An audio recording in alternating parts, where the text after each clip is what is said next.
Bonjour Jean Lassalle. Bonjour, chère Mylène. Nous sommes heureux de vous retrouver pour un nouvel épisode. Aujourd'hui, nous allons évoquer la vie de votre père. Il va arrêter sa vie de berger, nomade, à votre naissance, pour se sédentariser. Racontez-nous qui il était, son métier si rude.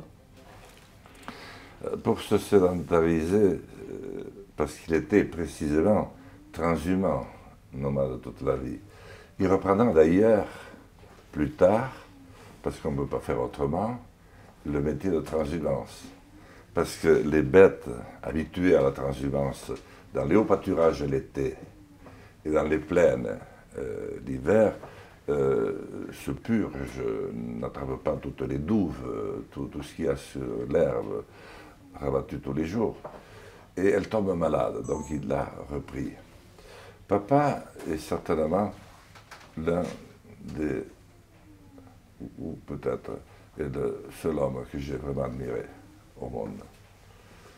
Avec du reste, son frère, mon oncle, qui était célibataire, et qui quelque part, au sortir de la guerre, se sacrifia pour que ses frères et sœurs puissent puissent construire leur ménage et puissent se marier. Papa vivait le fait de m'éduquer, comme un moment du reste, à la vraie vie, avec les prudences nécessaires lorsque cela s'imposait, mais aussi sans filtre lorsqu'il lui semblait qu'il n'y en avait pas. Et au fond, j'ai eu le sentiment d'une perpétuelle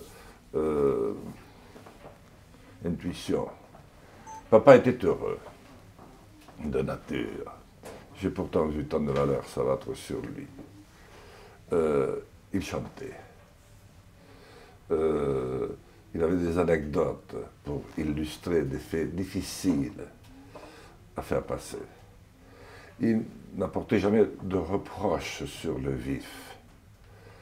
Des fois, maman l'interpellait en disant « mais tu ne vois pas comment il répond, Jean, mais quand est-ce que tu vas réagir ?»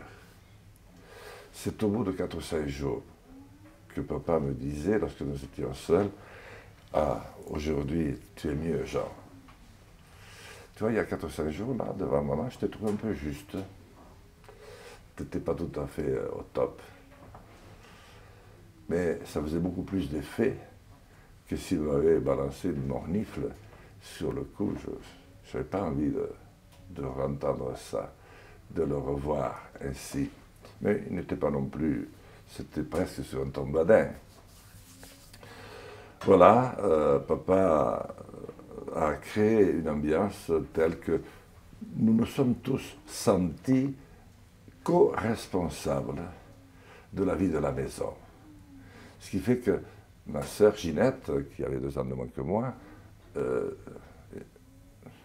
tout comme moi, dès que nous rentrions, juste le petit goûter, qui pouvait être assez abondant,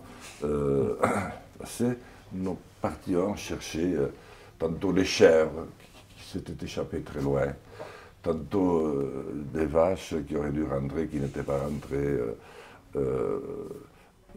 aller donner du foin dans telle ou telle grange. Nous nous sentions imprégnés. Vous avez toujours aidé votre père. Oui. Et moi, je trouvais que le temps perdu ailleurs était du temps définitivement perdu pour la vie. Parce que pour moi, la vie, c'était ça aussi. C'était la vie d'une maison, d'une petite tribu. Et on ne pouvait pas lui manquer.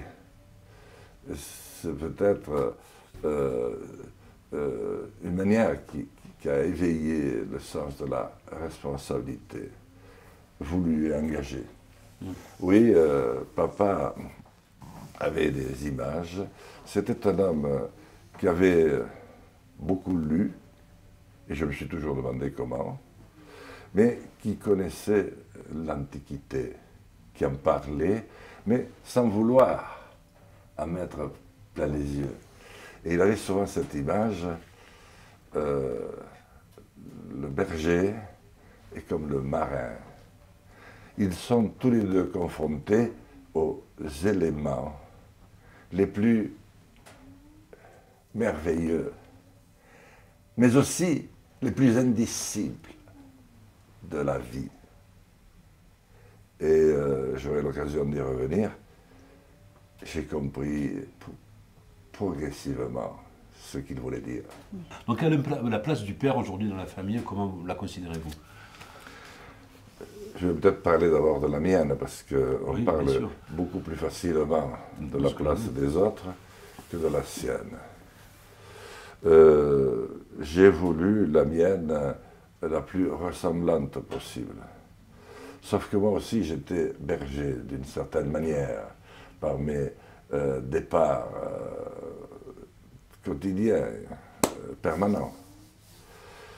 Mais moi, je n'ai pas pu marquer cette période que lui a voulu, parce que c'était le moment où il fallait absolument que je me débrouille et que je m'en sorte. Et que je m'en sorte aussi quelque part un peu pour la famille de papa et de maman. Papa était devenu gravement malade.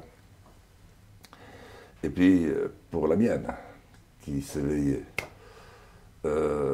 Donc j'étais moins présent qu'il ne le fut durant mon enfance et mon adolescence vis-à-vis de mes enfants. Moi, je n'ai pas résisté, par exemple, je crois que ça ne s'est produit qu'une fois, je l'ai toujours regretté, à une mornifle expédiée à mon fils aîné. Je ne lui enverrai pas aujourd'hui parce qu'il fait 2,2 m et 130 kg. Et il est taillé comme un silex. Mais bon, voilà. Ça m'avait échappé, je m'en suis immédiatement voulu, j'avais dit manque de maîtrise, trop d'émotions. Et on ne peut pas éveiller les enfants avec une émotion non contrôlée. Donc, disons que je me suis attaché à faire en sorte qu'ils puissent apprendre tout ce que j'avais appris.